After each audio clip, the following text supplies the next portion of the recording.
Welcome to today's top tip. I thought I'd do a quick tip. And this tip is specifically around when you get a gatekeeper or a receptionist saying to you, "Can I take a message?" Now, what we've got to remember is that when they ask this question, there's nothing wrong with asking the question. They are simply doing their job, just like you are doing yours.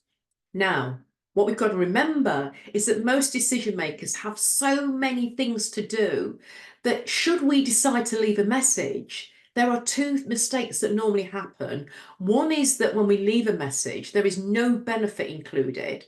So that decision maker looks at the message and doesn't motivate them to do anything.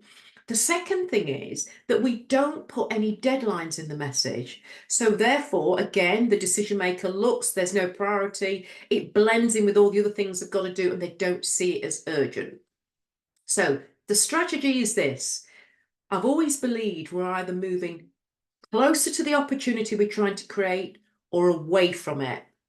Now, let me tell you, if what you are doing is just leaving messages for a third party to pass on, you are naturally moving away from that opportunity. And we need to bring that opportunity closer to us. So there's two things we need to do when responding to that response. We need to take control and we also need to be assertive. So I'm going to share an approach that would be ideal for keeping that control. Anyone who's worked with me before will have heard this. I hope you're still using it. And then I'm going to repeat it again and break it down so you can see the psychology behind it and the learning points. So here it is.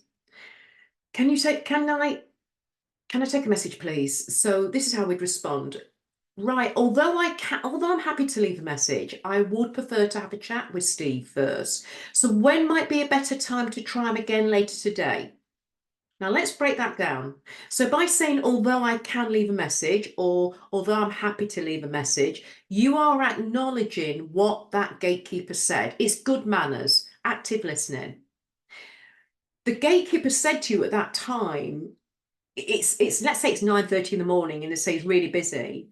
So we're saying, being assertive, I would prefer to have a chat with him initially.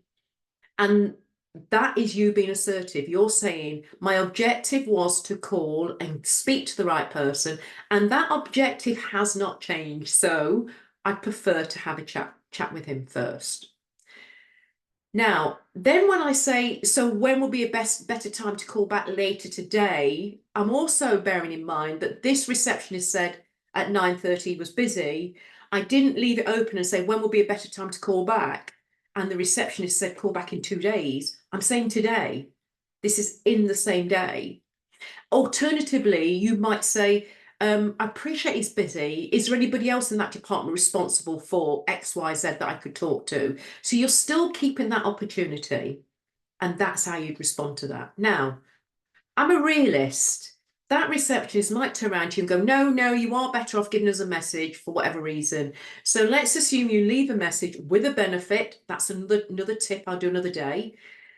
And when you finish leaving that message, you need to keep control of that opportunity, because if you just let that receptionist go, you've lost it. So this is what you would say at the end. Thank you so much for taking that message. I appreciate that Steve's more than likely very busy. So what I'll do is, if not heard from him in the next 2 to 3 days, I'll try again. And that is it. Because what you're saying is, if I've not heard from them, I'm going to take that opportunity back and keep moving forward. And that is the top tip for today. I hope you found it useful.